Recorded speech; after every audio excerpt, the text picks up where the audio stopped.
Okay, I'm just going to go with this one because I'm having a hard time deciding. In the summer of 2000, All right. So how a team provided, like, sorry, I'm reading this wrong. How a team proved scientists wrong about ocean cleanup by Voyager. Yeah. What was I going to say again? Oh yeah, and like for now, I rather like save up in like other stuff. Like for example, I want to get a new mic because currently I'm using my computer's mic, which is like not good, not good at all. I'm sure I sound terrible, but yeah, I rather save up to stuff like that. A new model comes later. So I'm curious about this video because like I hear a bunch of stuff about like cleaning up of how it's managed. Uh, I'm forgetting my train of thought now. Sorry. in the summer of 2011, But yeah, the last time I heard about any cleaning up project was that Mr. Beast one. Forgot what it was called. But let's see a how 16-year-old this Dutch goes. student named Boyan Slat. In the summer of 2011, a 16-year-old Dutch student named Boyan Slat So wait, mic is kind of disturbed, like the audio isn't that clear. Yeah, because it's the I used my laptop to stream, and basically I'm using the laptop's built-in mic. So yeah, I need to get like a proper mic. I'm currently saved up some cash. I hope that I can get it by the end of this week. Oh, I'm from South Africa. Yeah, I am South African. And where are you from? I assume I'm going to assume put an assumption. I assume you're from the US because I usually get people from the US who comments on my comment section on my on my Twitch chat. went scuba diving off the coast of Greece. He traveled there excited to see the crystalline blue waters and vibrant marine life. Instead, he found himself swimming through waters polluted Yeah, I got it right. You knew it. with plastic. He later remarked that he saw more plastic bags than fish.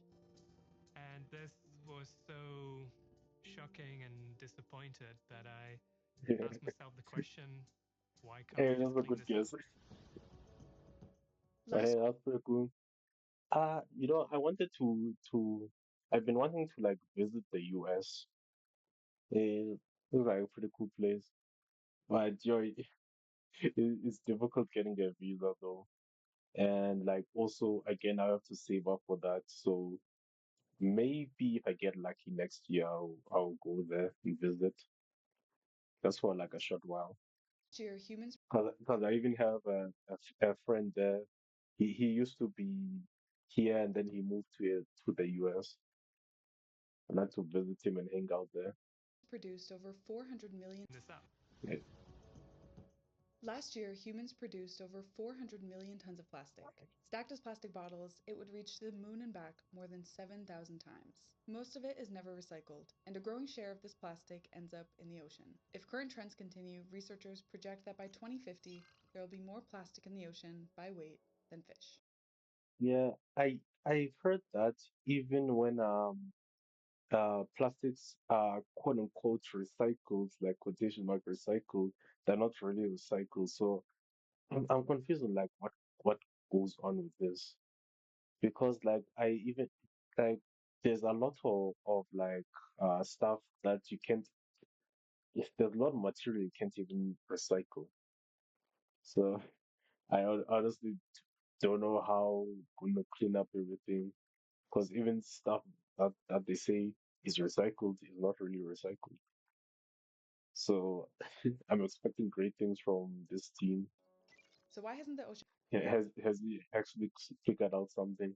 plastic problem been solved? The prevailing wisdom at the time was that cleaning the oceans was an impossible task. People argued that the sheer vastness of the sea made any extraction effort a drop in the bucket. Slat estimated that using conventional vessels with nets would take thousands of years and cost tens of billions of dollars. People warned that the Really? process would be carbon intensive and destructive to marine life. The National Ocean and Atmospheric Administration has estimated that it would take 67 ships 1 year to clean up less than 1% of the North Pacific Ocean. But Slat Jeez. refused to accept this conclusion and spent his final years Yeah, honestly, bro, I don't believe that. That sounds a bit ridiculous. Like, and net the net what's it called? Method is really not an effective. Like, come on. high school researching what he could do about the problem. He dove into the mechanics of ocean currents and fluid dynamics. He sought to understand why experts deemed this task impossible, and eventually, he arrived at a solution that seemed almost too easy. His high school science project proposed using the ocean currents to collect the plastic in concentrated areas. He realized that the Mm. natural circular currents of the ocean, known as Also, was their thing, what's it called? Was their conclusion basically because the trash is so spread out, it will take too long to catch it. Then, bro, these experts don't sound like experts, bro. They sound dumb. plastic in concentrated areas. He realized science project proposed using the ocean currents to collect the plastic in concentrated areas. He realized that the natural circular currents of the ocean, known as gyres, act like massive whirlpools that already concentrate debris. His design suggested placing long floating barriers in these gyres. These barriers would act as artificial coastlines, intercepting the plastic while allowing the current to flow underneath, carrying marine life to safety. Mm.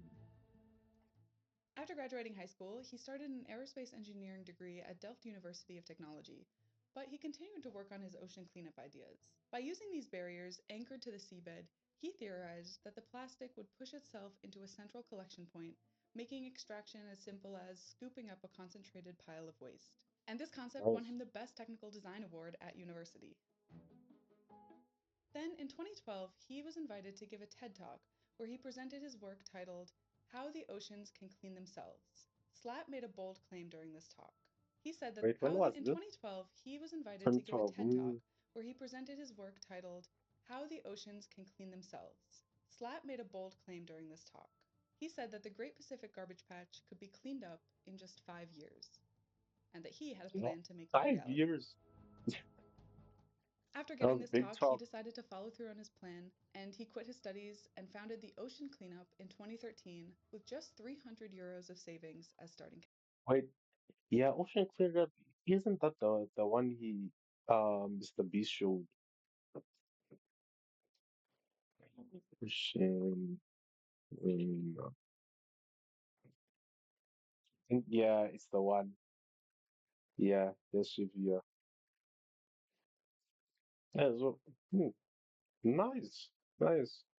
But though my point still stands in that thing of uh things that are supposed to be recycled are not really recycled properly. But it's not, honestly, I can't blame him. It's not his fault because he's collecting the trash. That was his main focus. He's not he doesn't manage the disposing the trash. capital. But a few months later, the talk went He just his whole thing is how to collect it from the ocean and stuff, and then send it to the dumping site where it's supposed to be recycled properly. viral, gaining 3.3 million views on YouTube, and the nonprofit quickly raised over 2 million through a record-breaking crowdfunding campaign. And later, he secured tens of millions of dollars from Silicon Valley investors. However, as we look at the state of the world more than a decade after his viral TED Talk, the Great Pacific Garbage Patch still exists. It's actually Mm. accumulating more plastic at an accelerating rate, with Oh damn, concentrations increasing exponentially since the 1970s. bro. So And he the Great failed. Pacific Garbage Patch is not the only problem. There are 5 major subtropical gyres worldwide, all of which act as massive collection zones for global waste. The Great Pacific Garbage Patch refers to an area between Hawaii and California where plastic and floating trash collects. Despite the common public perception Yeah, I've of the seen patch these. existing as a giant island of floating garbage, Well, not in real life, but yeah, I've seen pictures and people talk about these. Its low density of only 4 particles per cubic meter prevents detection by satellite imagery and even by boaters or divers in the area. This is because the Oh, vast majority of the plastic in these gyres consists of microplastics. These are tiny fragments less oh, I didn't realize that because when I saw those, usually when people talk about them, it's like this stuff. I didn't even consider the microplastics. So yeah, that would be tough to clean out. detection by satellite imagery and even by boaters or divers in the area. This is because the vast majority of the plastic in these gyres consists of microplastics. These are tiny fragments less than 5 millimeters in size, and they're the result of larger plastic items breaking down over decades due to UV radiation and wave action. The area covered by the patch is roughly 1.6 million square kilometers, often compared to 3 times the size of France. Microplastics account for 8% of the total mass, but 94% of the estimated 1.1 to 3.6 trillion pieces floating in the area. Jeez. The integration of this plastic into the marine environment has also created complex ecological systems. A 2023 study in Nature Ecology and Evolution found that dozens of species of coastal marine organisms are now living and reproducing on the plastic debris in the high seas, a phenomenon called the neopelagic community. Coastal species like anemones, worms, and crustaceans, organisms that evolved to live along shorelines, have colonized a habitat made from plastic in the middle of the ocean, creating an Huh? entirely new biome. And now the question of how How to do they remove the live there? plastic without destroying these ecosystems has become a new challenge in marine conservation. According to Business Insider So does the plastic not affect them, or is it still dangerous to them? and marine research institutes, removing this plastic is not as simple as scooping it up. This biological integration means that every year the plastic remains in the water, it becomes harder to extract without causing collateral damage. Once it is in the ocean, it is connected with marine life. It's too late to remove it. Mm, So, where's all this plastic coming from? The public image of ocean plastic is often a discarded soda bottle or plastic straw. Media campaigns have spent years focusing on individual littering and consumer choices. While reducing personal plastic is beneficial, it obscures the primary driver of the Great Pacific Garbage Patch. Research conducted by the Ocean Cleanup and various academic partners has revealed that the majority of the plastic in the patch originates from industrial activities. A yep. 2022 study And yet we have to use paper straws, bro. So dumb, bro. Such a big ass lie. Like we have to use paper straws because all the environment. Meanwhile, it's the factories that destroy the environment. Like, come on. published in scientific reports indicated that roughly 75 to 86% of the floating plastic mass in the patch comes from the fishing industry. This includes massive commercial nets and plastic crates. Every year, an estimated 640,000 tons of fishing No, gear is lost or abandoned in the ocean. This is a systemic failure of industrial waste management within the global fishing industry, but Boyne Slat still thought that he could solve it. Slat's first major attempt to tackle the patch was known as System 001, nicknamed Wilson. It was a 600 okay, not just factories, but still these are businesses. So not your local person's fault. These major businesses that basically do this stuff that don't manage their waste. meter long floating pipe that sat on the water in a U shape with a 3-meter deep skirt hanging below it. The idea was that the wind and waves would push the system faster than the plastic, allowing it to act as a giant funnel. But the system struggled to maintain the necessary speed to keep the plastic inside the array. Even more frustrating was the physical toll of the environment.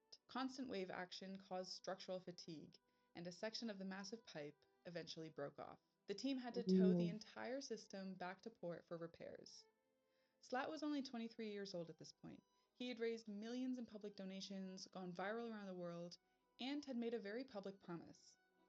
But now he was watching the first system fall apart after only being operational for 4 months. He was determined to keep trying and said System 001 was an important milestone. It was the first time we really tested our technology in its intended environment. After several iterations, the team launched System 002, known as Jenny. This version used active propulsion from 2 vessels to pull the barrier, which proved far more successful. In its first major test, Jenny successfully removed 9,000 kilograms of plastic in a single haul, proving that the concept of large scale Right? extraction was possible. But from this work, Slat realized something. Even if they perfected the technology to clean the Great Pacific Garbage Patch, they were only treating a symptom of the problem that started much closer to shore. Yeah, that's true. A massive percentage of the new Because it's most trash starts by the what's it called? By land. Most of the trash is created on land, and then it gets into the water, the sea. numerical count of plastic particles entering the sea comes from onshore operations. This was a Yep. surprising conclusion to reach. The ocean cleanup had spent years and tens of millions of dollars building and refining ocean systems. Admitting that those systems, even if perfected, couldn't solve the root problem required a strategic rethink of the organization's path forward. So Slat decided to pivot his focus to where plastic was really coming from. For years, the general assumption was that plastic entered the sea from every coastline and every river in the world. However, research revealed a Nope. much more concentrated reality. While there are tens of thousands of rivers on Earth, the vast majority of them do not contribute a significant amount of plastic to the ocean. Data showed that only And about 1,000 rivers are responsible for 80% of the plastic emissions.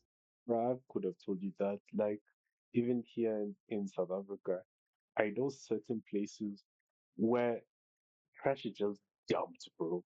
It's like yo, there's certain areas where I'm like the trash, most of the trash comes from there, bro. Because like you see like trash everywhere, like this whole like huge gutter system. You wouldn't even realize it's a gutter because of the trash just covering the whole all the water there. It's just trash. But yeah, not to like just South Africa. It's just like certain places where trash is just dumped. Like most of the waterways are clear, but it's just those few places that just have all the trash. So this doesn't shock me at all. These rivers are typically located in regions where rapid urbanization has outpaced waste management infrastructure. In many of these areas, the river is the primary method of waste disposal. During the rainy Yeah. season, rising waters wash months of accumulated trash directly into the Mm-hmm. sea. Mm-hmm. Yeah, I know this. This discovery changed the entire strategy of the organization. If they could stop the plastic in these 1,000 rivers, they could turn off the tap for the entire world's oceans. This led to the development of the Interceptor. The Interceptor is a solar powered autonomous vessel designed to sit in the mouth of a river. It uses a long floating barrier to direct trash toward a conveyor belt. Because the vessel is solar powered, it can operate 24 hours a day using batteries to operate at night. By stopping the Yeah. plastic at the river mouth, the team prevents it from ever reaching the gyres, where it would break down and then become part of the marine food chain. Interceptors have been deployed in some of the most polluted waterways in the world, including the Rio Ozama in the Dominican Republic and the Klang River in Malaysia. In 2018, Coldplay teamed up with the Ocean Cleanup and made an announcement. The Ocean Cleanup's work is vital. Oh, Coldplay. I was like, well, Coldplay is so I think is that a company I've never heard of or no? It's the straight up the music artist. Play teamed up with the Ocean Cleanup and made an announcement. The Ocean Cleanup's work is vital. We're proud to sponsor Interceptor 005, aka Neon Moon 1, which will catch thousands of tons of waste before it reaches the ocean. Since then, Interceptor 005 has successfully removed 5 million kilograms of trash from Malaysia's waterway. One of the most high stakes moments for the project Jeez, occurred in look at all my Guatemala at the trash. Rio Motagua Basin. This river is known for trash tsunamis, massive waves of plastic that rush down the river after heavy rains. The ocean cleanup team Yo. installed what they called Interceptor Trash Fence, a massive high tension net system. The first time the rains Mm, came, the fence was put to the test against a river full of plastic. It held, and clean water flowed away into the ocean. nice. The ocean cleanup has not abandoned the Great Pacific Garbage Patch. They've been improving their oceanic systems, moving from System 001 to System 03, which is significantly larger and more efficient. By 2021, System 002 had extracted a total of over 282,000 kilograms of trash from the ocean. The organization views ocean cleanup and river cleanup as two halves of the same problem. One handles the Yeah, legacy great. plastic already in the system, while the other prevents the problem from getting worse. Plastic pollution is one of the largest threats our oceans face today. very important that we have the belief that we can do this. As the ocean cleanup looks to the future, their goal is to remove 90% of ocean plastic by 2040. Let me know in the comments what you think of their ambitious goal and subscribe for more content like this. Yeah, absolutely great. I am 100% with them. My only problem is once again the disposal of the trash. Like I don't know, do they have like a trusted source? I mean, a trusted like dumping area. What do they call it? Do they have a trusted place where they dump it and they know it's going to be recycled properly or at least like getting rid of properly? That's the only thing that I don't know. But like other than that, absolutely great. Yeah, I'm gonna subscribe, watch more of this content. I think the biggest problem with the experts' conclusion is that it if it would take us 1,000 years to clean the ocean, then the best time to start cleaning it was yesterday, and the second best time was today. Yes, exactly.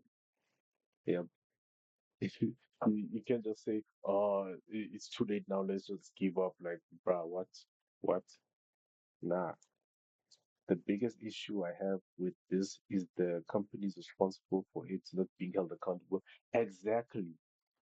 Like, uh, cleaning up from the river is not cleaning up from the source. The source is the companies that are throwing this waste and not managing it properly. Like, why aren't they forced to invest billions of dollars into these projects? They're the ones causing the situation in the first place. Exactly. And what are you doing with the garbage we collect? Where does it go? Does it get recycled, buried in a different natural environment, launched into space? What do we do with it? Yeah, exactly. Like I heard a lot of things of like trash. Like for example, you throw out your trash and you throw the trash in your like trash bin, and then the garbage truck comes in. You leave your trash outside to be collected. Yeah, and then they dump it to the site, and then later on it gets like dumped into a river. I've heard like some places have done that, and like yeah, it's not proper waste management, but people keep getting away with it. That's because companies shift the blame to us, the consumer. Exactly. That's why we use paper straws. So dumb. Everyone who's ever had a leak knows that drops will fill a bucket sometimes quicker than you think. Really good overview of the issue. Thanks. Yeah, really great. But really something has to be done with the companies. Like come on. They're the ones causing the issue. But anyway, I'm gonna end the stream now. Yeah. Hope to see you guys again tomorrow. And thanks for coming. Bye.